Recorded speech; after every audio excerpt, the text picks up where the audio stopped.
सच है भगत सिंह, मैंने आपका वीडियो भी सुना था, लेकिन क्या करूं, मुझे हर चीज़ मजबूरन करनी पड़ती है। ये आन उपासनाएं साधनाएं वगैरह सब, मेरी फैमिली में ऐसी चीज़ें कोई मानता नहीं है। एक बार मैंने इनको बताया था गुरु जी के बारे में, लेकिन ये लोग ना गुरु जी को गालियाँ देने लगे। मैंने इनसे बहस करना जरूरी नहीं समझा, और मैंने बोल दिया मैं तुम्हारी बात मानूंगी। मेरी शादी हो रखी है, इसलिए ना इनके ससुराल वालों के सामने ज़्यादा जिद नहीं कर सकती। ये बोले हम तेरी फैमिली को बता देंगे कि हमारा कहना नहीं मानती है। ऐसे में क्या करूँ, मैं सत्संग वगैरह सुनती हूँ ना, तो घर वालों को किसी को पता नहीं है। ये पूरे दिन सिर्फ पढ़ाई का बोलते रहते हैं। मेरे पास ना तो गुरु जी की फोटो है, ना मैं ज्योति जला पाती हूँ। जो मंत्र मिला है ना, उनका जाप करती हूँ और सत्संग सुनती हूँ। सत्साई बहन जी, आप परेशान ना हो, परमात्मा पे विश्वास रखिए। ससुराल वाले अभी तत्व ज्ञान से अपरिचित हैं, परमात्मा से अपरिचित हैं। वो भी जो कर रहे हैं हो सकता है अपने विचार से आपके सुखद भविष्य के लिए कर रहे हैं, क्योंकि उन्हें ज्ञान नहीं है, आध्यात्मिक ज्ञान नहीं है। सांसारिक दृष्टि से उन्हें लगता है कि ये पढ़ जाएगी, लिख जाएगी, कोई नौकरी लग जाएगी तो इसके लिए भी अच्छा होगा, हमारे लिए भी अच्छा होगा, लेकिन वो परमात्मा के विधान से परिचित नहीं है। तो बहन, मनसा हो सकता है उनकी भी अच्छी हो। तो और रही बात आन उपासना की, बहन देखो, आप परमात्मा को दिल में बसा के रखो, गुरुदेव का चिंतन रखो, गुरुदेव का मनन करती रहो। जो भी मंत्र आपको परमात्मा ने बख्शिश किया है उस मंत्र से आप लगे रहो। और यदि ऐसी कोई विशेष आपत्ति, ऐसे विशेष मजबूरी, ऐसा विशेष दबाव यदि आप ज्ञान उपासना के लिए आता है, मैंने एक फॉर्मेलिटी सी मान के, क्योंकि देखो आप संघर्ष नहीं कर सकती। अगर आप संघर्ष कर सकती हो जब तो मीरा की तरह अड़ जाओ, और आपको लगता है कि मैं ये संघर्ष अभी नहीं कर पाऊंगी, मैं अभी इस लायक तैयार नहीं हूँ, तो बहन फिर एक फॉर्मेलिटी के लिए, परमात्मा ने बताया फिर एक फॉर्मेलिटी के लिए, जैसा वो कहें फिर आप वैसा कीजिए, लेकिन ध्यान में अपने परमात्मा को रखिए। उसमें फिर परमात्मा दोष नहीं लगने देता, क्योंकि परमेश्वर अंतर्यामी है और गुरुदेव हमारे अंदर के भाव देख सकता है। स्पष्ट उनको दिखाई देती है हमारी सोच, हमारी मनसा, हमारा मनन चिंतन। तो परमात्मा बहन अंदर के भाव देखता है कि अंदर इसके क्या चल रहा है, और बाहर ये जो क्रिया कर रही है या लोग इससे जो करवा रहे हैं वो किस मनसा से करवा रहे हैं। तो आप बिल्कुल चिंता ना करें बहन, पढ़ाई के लिए कहें तो आप पढ़ती भी रहिए, और साथ में जब समय मिले तो परमात्मा का सत्संग सुमरण भी आप करती रहिए। समय बीत जाएगा, ज़्यादा समय नहीं है बहन, परमात्मा जल्दी ही दया करेंगे। मालिक को भी पता है कि मेरी आत्माएं किस कदर परेशान हो रही हैं, कैसे कैसे जुल्म, कैसे कैसा संघर्ष का सामना उन्हें करना पड़ रहा है। और कोई बाप नहीं चाहता कि उसका बेटा बेटी इतना परेशान हो, दुखी हो। हमारी आंखों के सामने हमारे बच्चे को अगर इतना कोई दबाए, परेशान करे, तो बहन हम लोग लड़ जाते हैं, भिड़ जाते हैं, सहन नहीं कर पाता एक सामान्य इंसान। तो सोचो वो समर्थ होते हुए भी परमात्मा कैसे सहन कर रहा है। तो हमने परमात्मा के मिशन को भी समझना है। परमात्मा चाहता है कि हम थोड़ा ज्ञान आधार से दृढ़ हों, हम भी थोड़ा संघर्ष करना सीखें, थोड़ी मेहनत करें, लोगों को ज्ञान आधार से प्रेम के साथ में जवाब देना सीखें। तो बहन ज़्यादा समय नहीं है, परमात्मा जल्दी ही हम सब नीचों पे दया करेंगे। जल्दी ही एक भक्तिमय माहौल इस संसार में बनेगा, पूरी दुनिया में बनेगा। ठीक है, उससे पहले यदि कुछ उथल पुथल होनी है, कोई युद्ध की स्थिति होनी है, क्योंकि देखो संसार में सभी आत्माएं भक्ति के लायक नहीं हैं, और जो आत्माएं भक्ति के लायक नहीं हैं बहन, उनका सर्वनाश भी निश्चित है। तो हो सकता है वैश्विक स्तर पे कुछ घटनाएं ऐसी घटेंगी, काफ़ी लोगों का सर्वनाश होगा, काफ़ी लोग अकाल मृत्यु को प्राप्त होंगे। और अकाल मृत्यु को प्राप्त वही लोग होंगे जो परमात्मा की आत्माओं के मार्ग में बाधा बनने वाले थे, भक्ति मार्ग में जो बाधा बनने वाले थे, वही लोग इस वैश्विक उथल पुथल में यहाँ से जाएंगे। तो तब तक बहन हमें थोड़ा सा ज्ञान को आधार बनाना पड़ेगा, थोड़ी हिम्मत रखनी पड़ेगी। कुछ भी करें, कुछ भी कराएं बहन, ये आपकी मजबूरी है, आपकी परेशानी है। यदि आप मीरा का रोल नहीं निभा सकती हैं तो बहन आप नीची गर्दन करके और परमात्मा की भक्ति में लगी रहें। जैसा वो करें वैसा आप जी करती रहें, लेकिन परमात्मा से प्रार्थना भी करती रहें कि हे परमपिता परमेश्वर, आप अंतर्यामी हैं मालिक, मेरी पार नहीं बसा रही है, मैं हर तरीके से निर्बल हूँ, अबला हूँ इन लोगों के आगे। अब ये चाहे तो परमात्मा मेरे ज्ञान की कमी हो, या चाहे मैं संघर्ष नहीं कर पा रही, मेरे अंदर वो हिम्मत नहीं है, परमात्मा चाहे इस चीज़ की कमी हो, आप अंतर्यामी है, जानी जान है, आप सब जानते हैं। तो परमात्मा, लेकिन मेरे अंदर आप हो, मेरे अंदर से आप नहीं निकल सकते। आपका जो ज्ञान है वो इस कदर इस दासी के हृदय में, आत्मा में, मन में समा गया है कि देवी देवता, ब्रह्मा विष्णु महेश, या कोई भी जिनकी मुझसे आन उपासना करवाई जा रही है, दबाव बनाया जा रहा है, उनके लिए 0% भी जगह मेरे दिल में नहीं है। तो परमात्मा तो अंतर्यामी है बहन। परमात्मा तो केवल एक फॉर्मलिटी के तौर पे अपने बच्चे के मुख से सुनना चाहता है, प्रार्थना के रूप में अपने बच्चे के मुख से सुनना चाहता है कि मेरा बच्चा मेरे से किस तरह प्रार्थना करता है, क्या बोलता है, क्या कहता है। बाकी काम परमात्मा का है। सूरदास की कथा बहन आपने सुनी होगी। परमात्मा ने बताया था कि एक सूरदास था, वो भगत था, और उसको थोड़ा दस्त लग गए, लूज मोशन हो गए। तो उसने सोचा कि यहाँ एक आधा भगत आता है आश्रम में, बेचारे मेरी सेवा में लगे रहते हैं, बड़े दुखी हैं, क्यों ना मैं जंगल की तरफ चला जाऊँ और अपना शरीर त्याग दूंगा वहाँ पे। इस शरीर को कोई जंगली जानवर, कोई पशु खा लेगा तो उसका भी उद्धार हो जाएगा। ये सोचकर सूरदास जंगल की तरफ चला गया और गहरा चला गया अंदर। गुरुजी ने कहा कि वो इतना अंदर चला गया कि उसको कुछ भी नहीं सूझ रहा था। एक जगह जाके वो बैठ गया। अब परमात्मा अपने भगत के साथ में रहता है।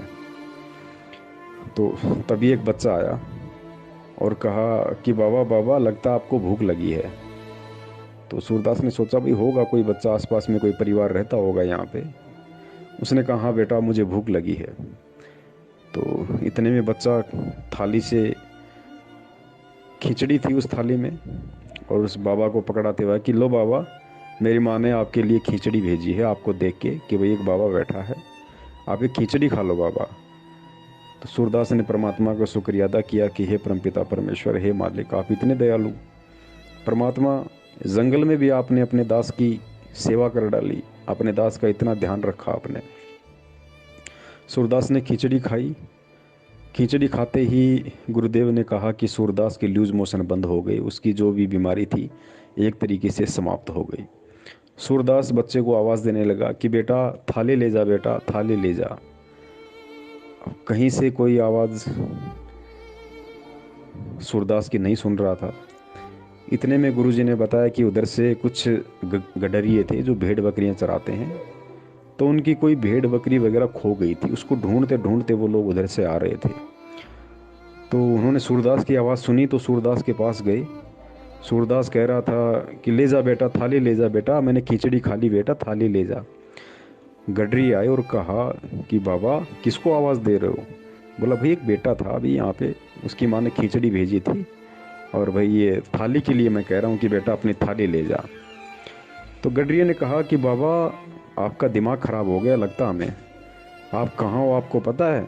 आप जिस जगह बैठे हुए बियाबान जंगल है, यहाँ से तो कई किलोमीटर दूर कोई घर तो छोड़िए कोई गांव भी नहीं है, किसको आवाज़ लगा रहे हो आप?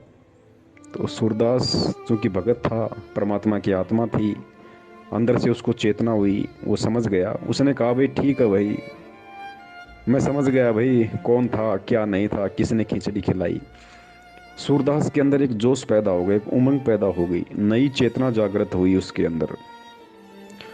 और सूरदास वापस उसी तरीके से जैसे जंगल में आया था, उससे भी तेज गति से और लंबे लंबे पैर रखते हुए वापस आश्रम की तरफ जाने लगा कि जब परमात्मा मेरे साथ में है तो घबराने की ज़रूरत कहाँ है। जिसने मुझे जंगल में संभाला वो मुझे आश्रम में भी संभालेगा, हर जगह संभालेगा। और भाई बाकी का जीवन में परमात्मा की भक्ति में लगाऊंगा, मरूंगा तो उसके लोक में जाऊंगा, जीवित रहूंगा तो उसके नाम का सुमरण करूंगा।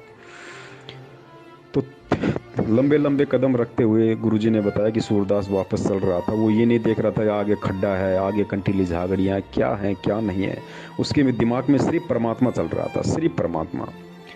एक समय ऐसा आया कि आगे बहुत बड़ा खड्डा था, गहरी खाई थी, सूरदास को पता नहीं था, वो तो बिल्कुल मगन मस्त होके परमात्मा के प्रेम में चला जा रहा था।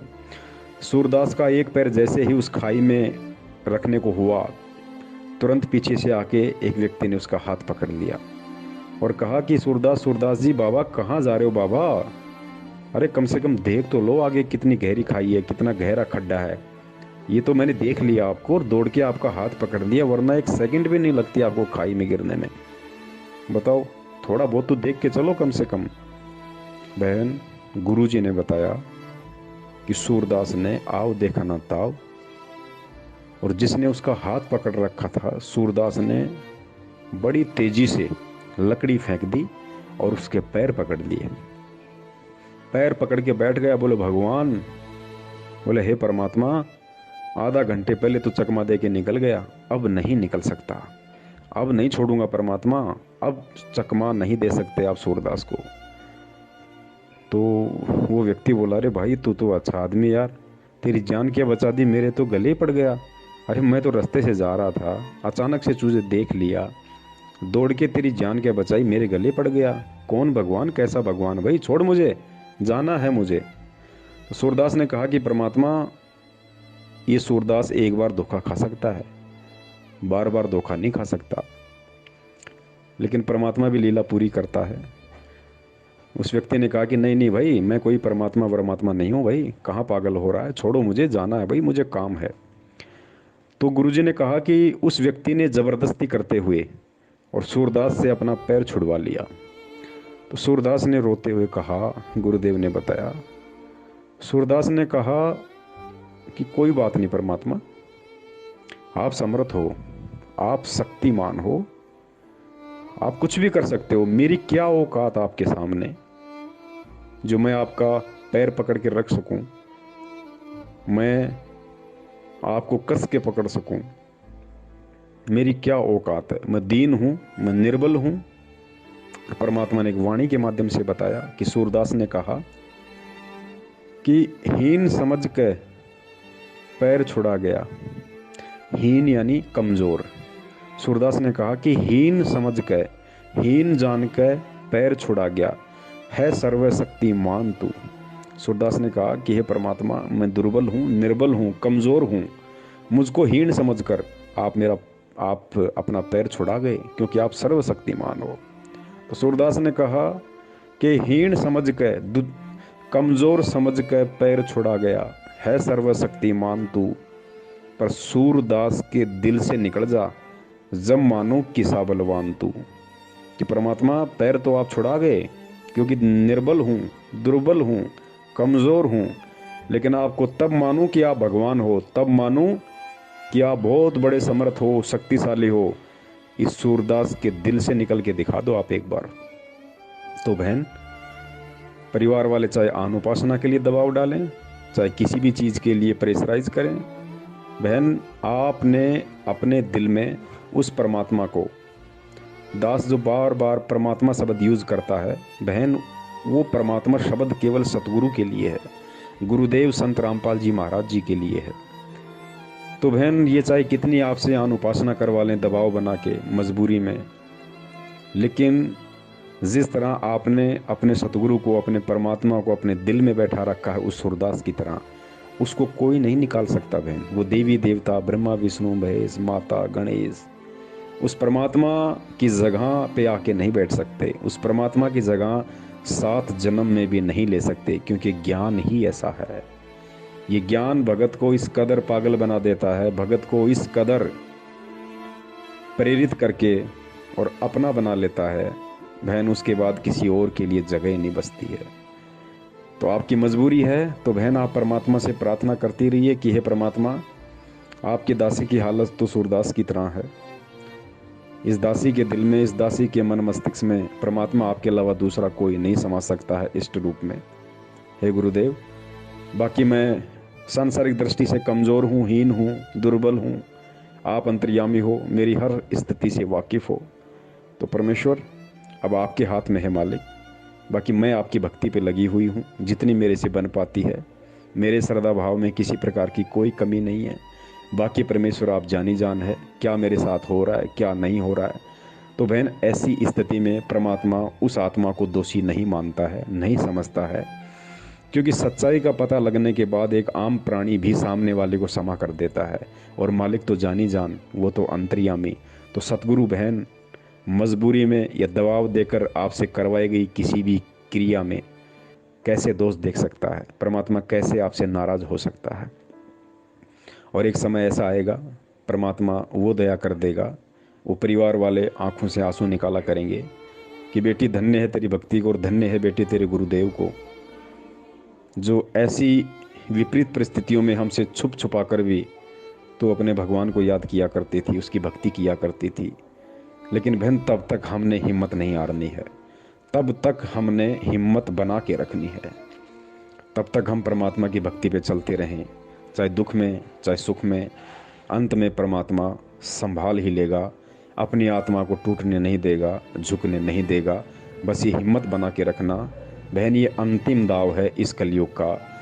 ये दाव यदि आज हम चूक गए बहन, पता नहीं कब ये मौका लगेगा, कब इस समय, क्योंकि ये बड़ा विचित्र खेल है बहन, बड़ा विचित्र संयोग आज आप और हमारा बना है बहन। अगर मानव शरीर मिल गया तो पता नहीं कौन से युग में मिलेगा, परमात्मा मिल गए तो पता नहीं कौन से युग में मिलेंगे, क्योंकि मोक्ष तो इसी समय होना है।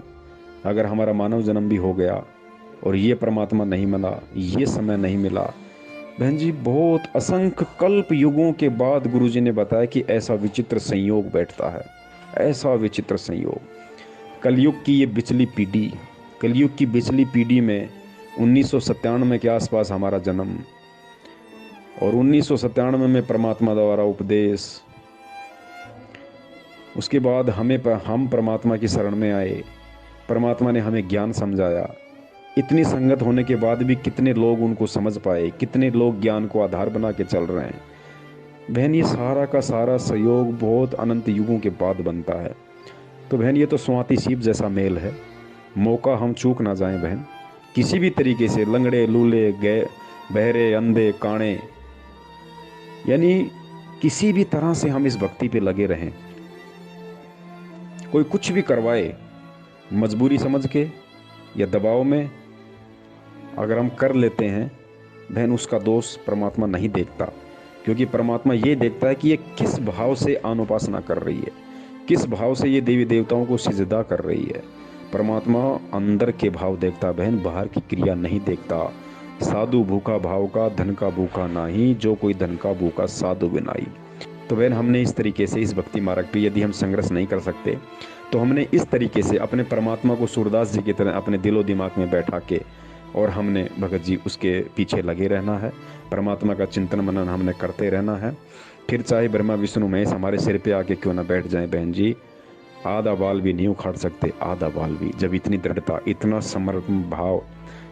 समर्पण भाव अपने सतगुरु के प्रति शिष्य का हो जाता है। सत साहिब, जय हो बंदी छोड़ के।